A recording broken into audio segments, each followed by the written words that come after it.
Hi guys, welcome to Giri Tutorials online classes. See, we have already started with the first lesson of OCM, that is Principle of Management. In the last session, we have completed meaning, definition and nature of Principle of Management.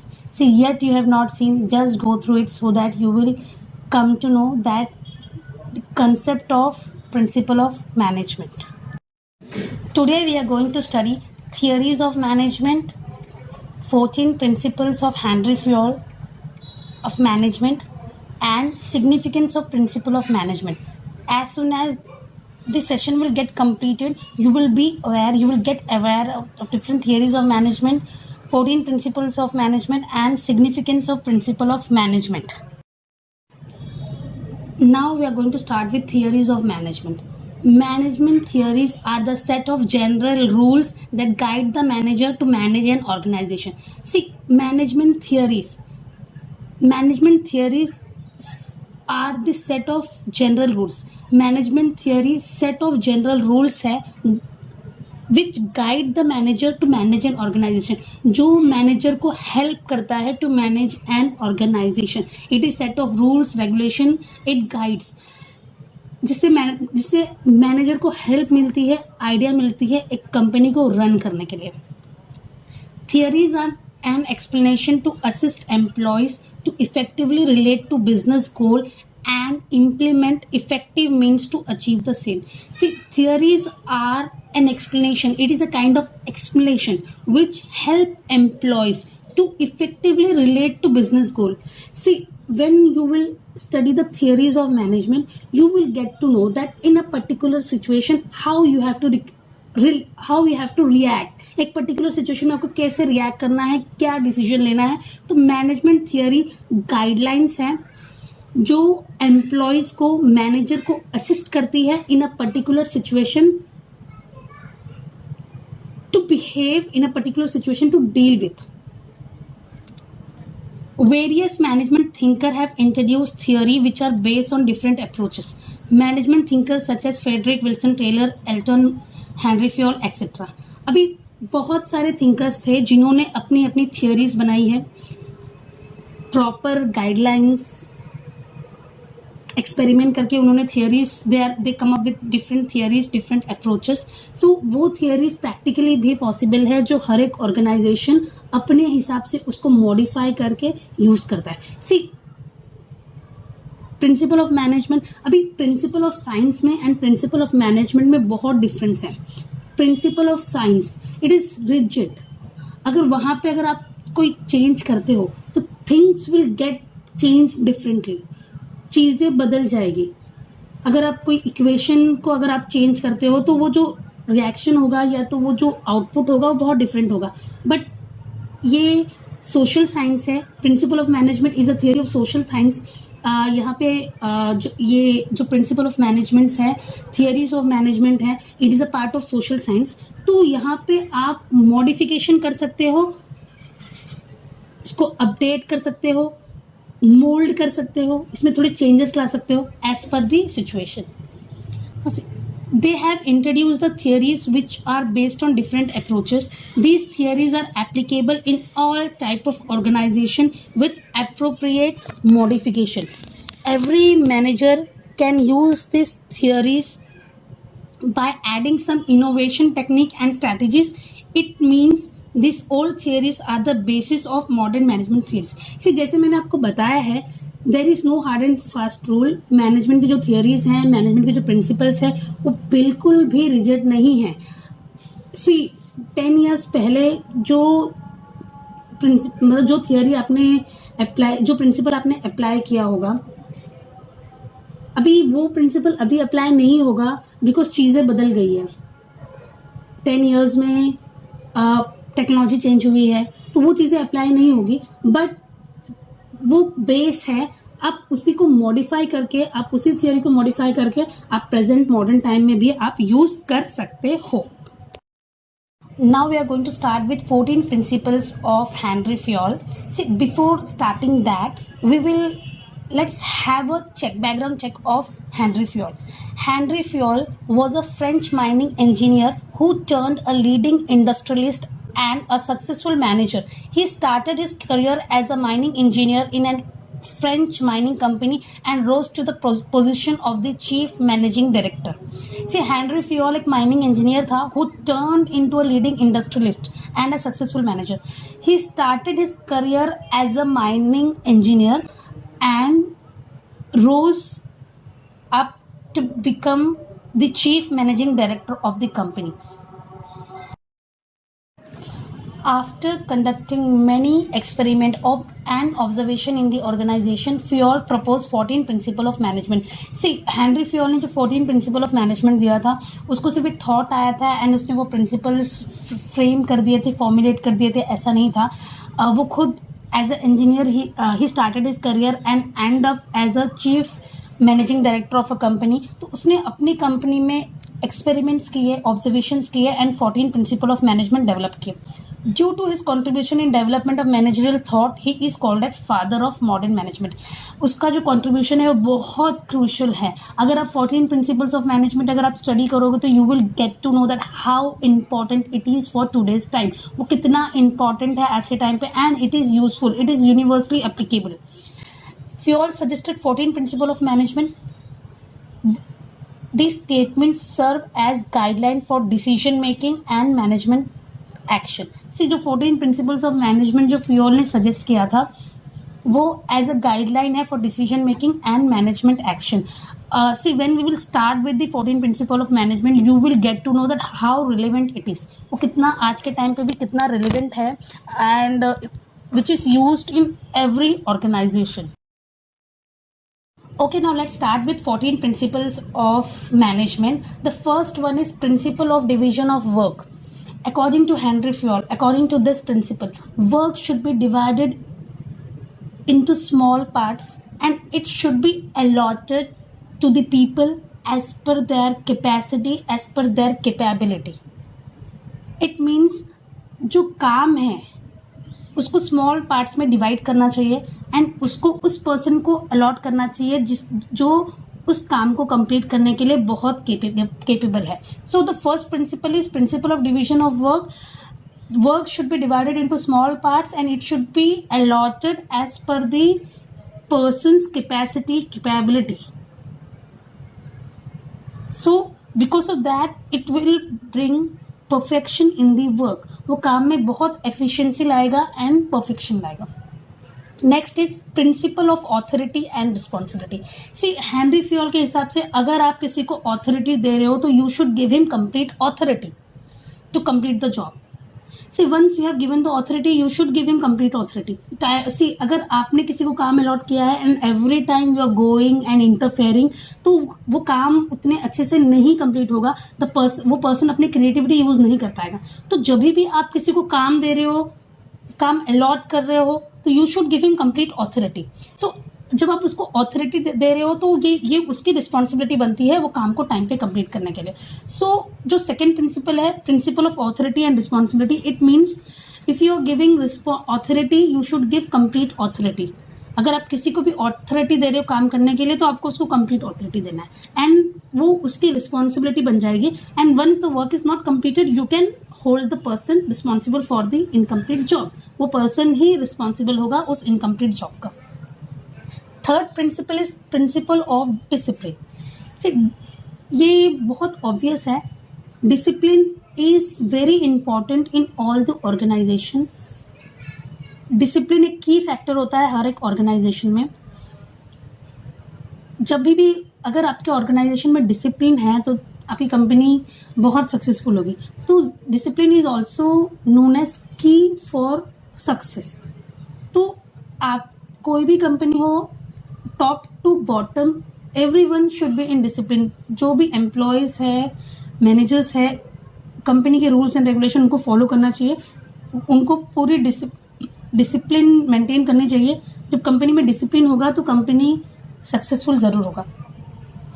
Fourth point is principle of unity of command.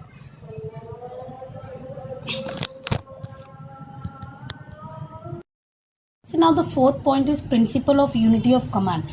According to this principle, as per this principle, the command order should come from a single boss. जो भी command है, orders है, वो single boss से आने चाहिए employees को। Subordinate को जो भी ऑर्डर मिल रहा है वो एक सिंगल बॉस से आना चाहिए। अगर मल्टीपल बॉसेस हो गए तो जो एम्प्लॉय है ही कैन गेट कंफ्यूज, जो सबऑर्डिनेट है वो कंफ्यूज हो सकता है एंड उसका काम बिल्कुल भी एफिशिएंटली नहीं होगा। तो it is believed and it is given as per this principle that there should be always unity of command। एक सबऑर्डिनेट पे सिर्फ एक बॉस होना चाहिए ताकि उसके काम में क्लैरिटी हो। मल्टीपल बॉसेस होंगे तो उसका काम बिगड़ जाएगा, उसका काम कंप्लीट नहीं होगा। तो यहाँ पे ये प्रिंसिपल में एक्सप्लेन किया गया कि there should always be unity of command. जो कमांड है वो हमेशा एक ही पर्सन से आना चाहिए। Next is principle of unity of direction. Unity of command, the order should come from a single boss. अभी यहाँ पे principle of unity of direction, एक पूरा जो ग्रुप है it should work towards a single goal. वो पूरा group एक ही गोल की तरफ काम करना चाहिए। अगर वहां पे डिफ्रेंशिएशन ऑफ गोल होगा, for example if everybody will start working for their personal goal, तो जो मेन गोल है वो अचीव नहीं होगा। तो according to this principle of unity of direction, every employee should work towards a single goal. सारा employee, ये पूरा group under a guidance of single boss, पूरा ग्रुप एक बॉस के अंडर एक ही गोल की तरफ काम करना चाहिए। Next is principle of individual interest to organizational interest. See, according to this principle, as a manager, you should think about the people, about the employees who are working under you, and employees जो है उनको भी अपना जो personal goal है, selfish goal है, they have to keep it aside for the company's goal. उनको अपना पर्सनल गोल जो है उसको साइड में रख के कंपनी के गोल के बारे में सोचना चाहिए। तो अकॉर्डिंग टू दिस प्रिंसिपल, जो हमारा इंडिविजुअल इंटरेस्ट है उसको हमको सबऑर्डिनेट करना है and we all the employees should work towards organisational goal. सारे एम्प्लॉयज अपना पर्सनल गोल जो है उसको साइड में रख के उनको सिर्फ ऑर्गेनाइजेशन गोल के बारे में सोचना चाहिए, तब जाके कंपनी की जो मेन एम है, ऑब्जेक्टिव्स है, वो कंप्लीट होगी। तो यहाँ पे according to this principle, every employee should keep their personal selfish goal aside and they should think only about the company's goal. Next is principle of centralization. See, centralization मतलब unity of power. तो यहाँ पे principle of centralization and decentralization, you can see there should be a balance between centralization and decentralization. अभी मेरा बहुत छोटा सा small organisation है, छोटी सी कंपनी है मेरी, and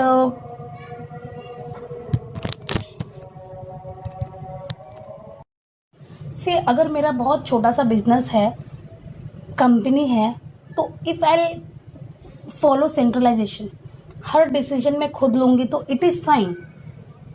but if I am running a big organization, अगर मेरी कंपनी बहुत लार्ज स्केल पे है, बड़ी कंपनी मैं रन कर रही हूँ, तो वहां पे it is not possible, centralization is not possible at all. अगर सारा डिसीजन मैं लेने के लिए बैठूंगी, अगर सारा डिसीजन मुझे लेना होगा, तो क्या होगा, वो हर जगह पे आप एट अ टाइम प्रेजेंट नहीं हो सकते हो, तो आपके काम में बहुत डिले होगा।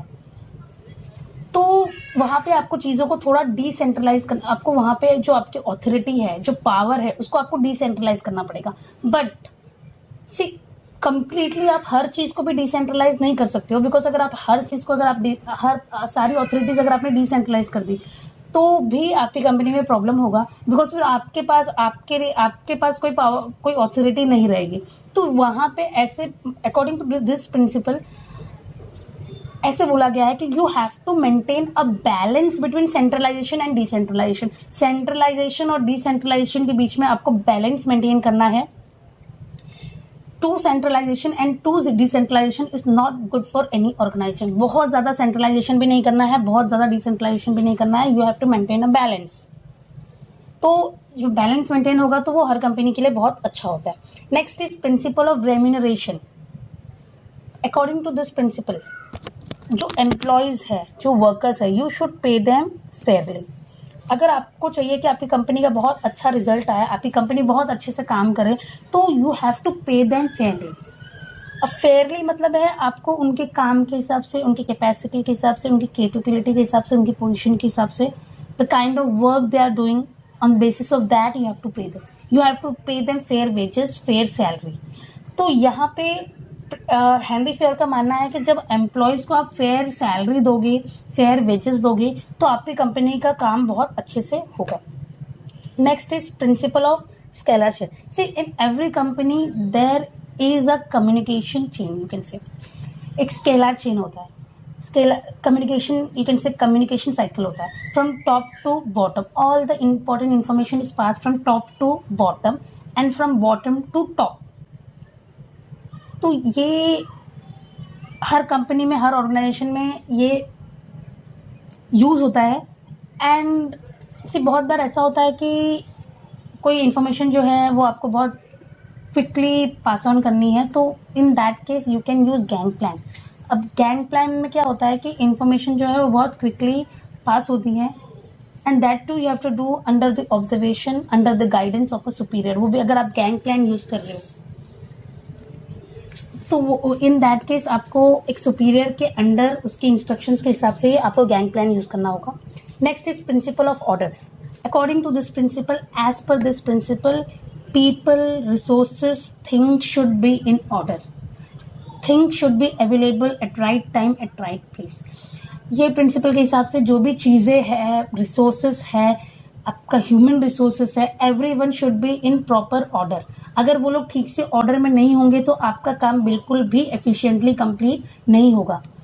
For example, you have a very good employee, आपके पास बहुत अच्छा एम्प्लॉय इन सेंस बहुत स्किल्ड एम्प्लॉय है, but you are not using him effectively. जो फील्ड में वो स्पेशलाइज्ड है, आप उसको उस फील्ड में यूज नहीं कर रहे हो. जो भी वो परफेक्ट है जिस काम में, आप उसको उसमें यूज नहीं कर रहे हो, तो वो जो पर्सन है उसकी जो कैपेसिटी है वो अंडर यूटिलाइज्ड है. तो यहाँ पे अकॉर्डिंग टू दिस प्रिंसिपल, चाहे रिसोर्सेस हो, ह्यूमन रिसोर्सेस हो, everything, every person should be in order. हर चीज ऑर्डर में होनी चाहिए, तभी आपकी कंपनी का जो मेन एम है वो कंप्लीट होता है. Things, resources, people should be in order. They should be there in right place at right time. हर चीज सही समय पे, सही जगह पे होनी चाहिए. Now next is principle of equity. Principle of, you can say principle of equality. As per this principle, according to this principle, every employee should be treated equally. हर एक एम्प्लॉय को आपको इक्वल ट्रीटमेंट देना है. कोई आपके special good books में है तो you are treating him differently, और कुछ एम्प्लॉयज के लिए you are too hard, for few people you are too soft. तो ऐसा नहीं होना चाहिए. आपको हर एक एम्प्लॉय को इक्वल ट्रीटमेंट देनी है, तब जाके कंपनी में कोई भी तरह की मिसअंडरस्टैंडिंग नहीं होगी, एंड तब जाके कंपनी आपकी प्रोग्रेस करेगी. मतलब अगर किसी को प्रमोशन मिलना है तो it should be fairly on the basis of the performance. उनके परफॉर्मेंस के बेसिस पे होना चाहिए. तो यहाँ पे principle of equity means every employee should be treated equally. हर एम्प्लॉय को इक्वल ट्रीटमेंट मिलनी चाहिए. Next is principle of stability of tenure. You can also say job security. Every employee should get job security. हर employee को job security होना चाहिए. अगर employee को कॉन्स्टेंटली थ्रेट है, constantly if he is thinking that if he will do something और if he does anything wrong he will get fired, तो ऐसे सिचुएशन में वो पर्सन फ्री माइंड होके वो काम नहीं कर सकता. तो हेनरी फेयर के हिसाब से अगर आप किसी को आप हर एम्प्लॉय को you should give job security, ताकि वो फ्री माइंड होके अपनी क्रिएटिविटी यूज करके वो आपका काम जो है वो कंप्लीट करे. Next is principle of initiative. According to this principle, every move, every proposal that is coming from an employee, you should accept it. अब उसको यूज चाहे मत करो, but it should be welcome.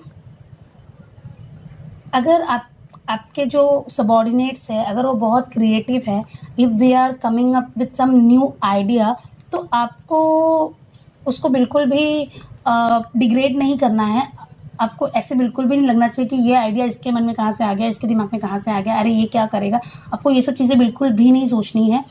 You should welcome his idea, उसके idea को आपको welcome करना है, उसके इनिशिएटिव को आपको अप्रेज करना है, उसके इनिशिएटिव को आपको वो जो भी इनिशिएटिव लिया है, अगर वो कुछ नए टेक्निक के साथ अगर या फिर वो कुछ नया आइडिया नया प्लान लेकर आ रहा है, तो आपको अप्रिशिएट करना है उसके उस आइडिया को, तो उसको मोटिवेशन मिलेगा एंड वो बहुत अच्छे से काम करेंगे। तो in every organization you should follow principle of initiative. अगर कोई एम्प्लॉय है, वर्कर है, if they are coming up with some new idea, तो आपको हमेशा रेडी रहना है उसको अप्रिशिएट करने के लिए। See it is completely up to you, आपको वो आइडिया को यूज़ करना है या नहीं यूज़ करना है, बट स्टिल आपको उस चीज़ को अप्रिशिएट करना है कि एटलीस्ट उस पर्सन ने कुछ नया सोचा। तो प्रिंसिपल ऑफ इनिशिएटिव के according to this principle you should always be ready for creative things. If a person is coming up with some new idea, new creative idea, आपको उसको appreciate करना है. Now the last principle is principle of spirit, the of team spirit. See, according to this principle, unity is strength. You should, as a manager, it is your responsibility to maintain unity in your company. As a manager आपकी responsibility है कि आपके employees में किसी भी तरह की misunderstanding नहीं होनी चाहिए। And if there is some misunderstanding, if there is some problem, तो as a manager, as a superior, you have to take a step and you have to try to solve that misunderstanding. आपको उस misunderstanding को आपको solve करनी है, because a company will get successful. वो company को success तभी मिलती है जब भी वहाँ पे जब भी उसके ऑर्गेनाइजेशन में यूनिटी हो। अगर आपके ऑर्गेनाइजेशन में यूनिटी नहीं होगी, मिसअंडरस्टैंडिंग होगी, तो वो जो पर्सनल इक्वेशंस है, वो जो इक्वेशन है, वो जो वर्क एनवायरनमेंट है, वो डायरेक्टली इफेक्ट करता है आपकी कंपनी के गोल पे। तो यहाँ पे according to this principle there should be team spirit, and ये टीम स्पिरिट ये टीम स्पिरिट बना के रखने की ड्यूटी होती है मैनेजर की। मैनेजर जो है, ये उसकी ड्यूटी है कि वो किसी भी तरह की मिसअंडरस्टैंडिंग को अराइज होने ना दे। So with this we have completed with principle of management, 14 principle of management, and now we are going to start with significance of management of principle, importance of management of principle. अभी 14 principles आपने already पढ़ा हुआ है, तो इसके बाद बहुत easy हो जाएगा आपके लिए समझने के लिए कि मैनेजमेंट प्रिंसिपल्स की क्या इंपॉर्टेंट है। First one is it provide useful insight to manager. Useful insight, जो मैनेजर है उसको बहुत हेल्प मिलता है प्रिंसिपल ऑफ मैनेजमेंट से, बिकॉज मैनेजर को इजीली समझ में आता है कि व्हाट इज द प्रॉब्लम और सिचुएशन इन द ऑर्गेनाइजेशन। उसकी जो अंडरस्टैंडिंग होती है सिचुएशन की समझने के लिए, वो अंडरस्टैंडिंग उसकी इम्प्रूव होती है। तो जो मैनेजमेंट प्रिंसिपल से बहुत इंपॉर्टेंट है, बहुत यूजफुल है to improve the understanding of manager. Next is helpful in efficient utilization of resources. So जैसे आपने पढ़ा है, I give you an example, आप डायरेक्टली उसको कनेक्ट करो। अभी हमने पढ़ा था division of work, principle of division of work, और यहाँ पे क्या लिखा है, helpful in efficient utilization of resources. तो एज अ मैनेजर अगर आप डिवीजन ऑफ वर्क अप्लाई कर रहे हो आपके ऑर्गेनाइजेशन में, आप उनको काम दे रहे हो, उनको वो काम दे रहे हो in which the person is excellent, तो क्या होगा, उससे वो काम बहुत एफिशिएंटली होगा। तो इससे आपकी कंपनी के जो रिसोर्सेस है वो बहुत इफेक्टिवली यूज होगा और बिल्कुल भी वेस्टेज नहीं होगा। तो जब वेस्टेज ऑफ रिसोर्सेज जब डिक्रीज होता है तो एफिशिएंसी ऑटोमेटिकली हाई होती है। I'll give you one example. अभी for example a person is very good in typing and the other person is very good in presentation. तो जो प्रेजेंटेशन में अच्छा है आपने उसको टाइपिंग देकर रखा हुआ है, जो टाइपिंग में अच्छा है आपने उसको प्रेजेंटेशन में देकर रखा हुआ है। जो पर्सन टाइपिंग में अच्छा है वो 5 मिनट में वो काम कंप्लीट कर देता, बट आपने उसको कहीं और बिजी रखा है, एंड जो पर्सन उस फील्ड में मतलब वो उतना अच्छा नहीं है, आपने उसको वो काम दे के रखा है, तो 5 मिनट्स की जगह 10 मिनट्स लग रहे हैं, 20 मिनट्स लग रहे हैं। तो यहाँ पे कैसा है कि आपके जो रिसोर्सेस है वो बहुत इफेक्टिवली यूटिलाइज होगा। तो ये प्रिंसिपल ऑफ मैनेजमेंट जब आपको पता होता है, जो प्रिंसिपल ऑफ मैनेजमेंट आप फॉलो करते हो, तो मैनेजर्स के लिए बहुत ईजी होता है कि सही बंदे को सही काम देना, एंड उससे आपका जो रिसोर्सेस है वो बहुत इफेक्टिवली यूटिलाइज होता है, and that brings very good result. आपकी कंपनी की एफिशिएंसी इंक्रीज होती है। Next is scientific decision. अभी जो भी मैनेजर डिसीजन लेता है वो कंप्लीटली बेस्ड किस पे होता है? It is based on principal of management. तो यहाँ पे डिसीजन आप ऐसे ही मतलब फॉर एग्जांपल ऐसे ही अपना पर्सनल ओपिनियन से आपने डिसीजन ले लिया, ऐसा नहीं है। आप प्रिंसिपल ऑफ मैनेजमेंट फॉलो करके आप डिसीजन लेते हो, तो आपका जो डिसीजन है वो बहुत बहुत साइंटिफिक होता है। साइंटिफिक होता है इन सेंस बहुत करेक्ट होता है, बिकॉज वो बहुत बार जो प्रिंसिपल्स है वो बहुत बार ऑब्जर्व किया गया है, एक्सपेरिमेंट्स हुए हैं, तब जाके प्रिंसिपल फॉर्म हुआ है। तो यहाँ पे अगर आप प्रिंसिपल ऑफ मैनेजमेंट फॉलो करके जो भी आप डिसीजन ले रहे हो, तो वो डिसीजन आपके ऑर्गेनाइजेशन के लिए बहुत ज़्यादा इफेक्टिव होता है।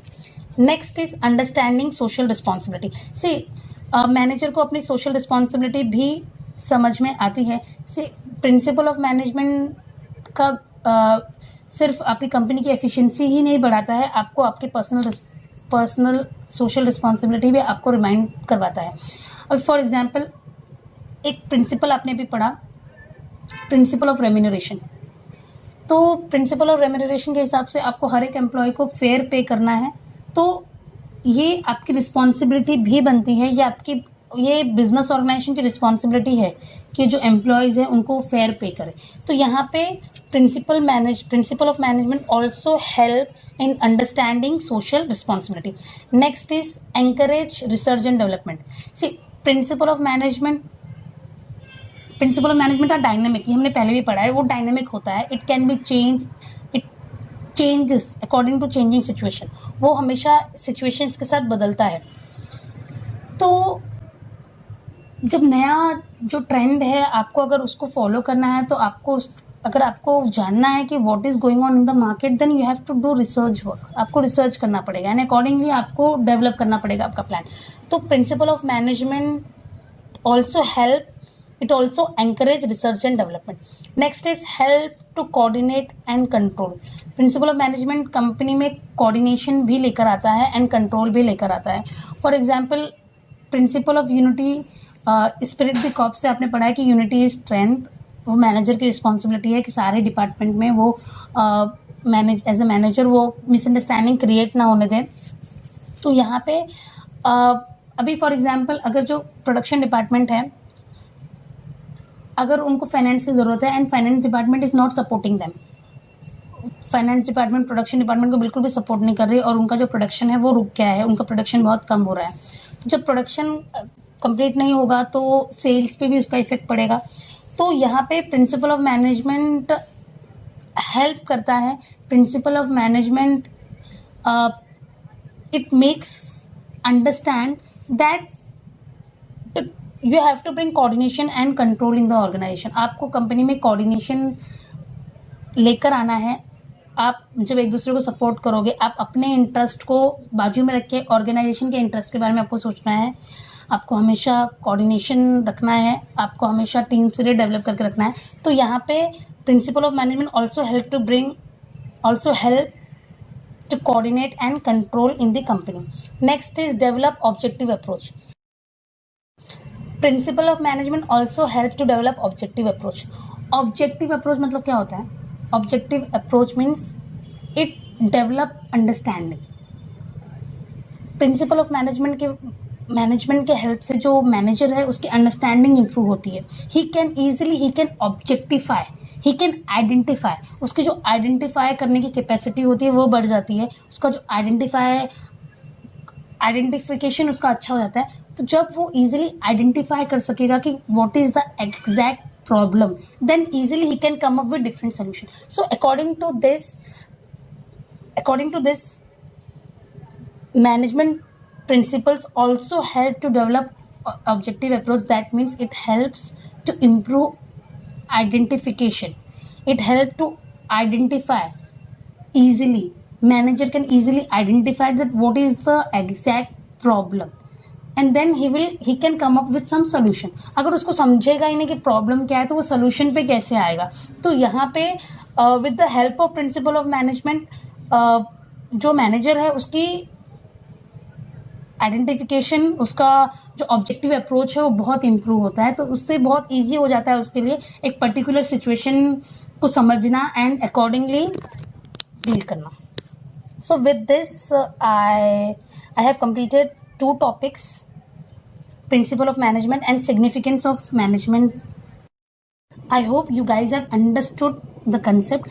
आपको क्या करना है, आपको सिर्फ ये चैनल को फॉलो करते रहना है एंड जो भी लेक्चर्स है आप देखो, समझो, एंड फिर भी अगर आपको नहीं समझ में आता है तो you can directly contact us. So with this I and my session.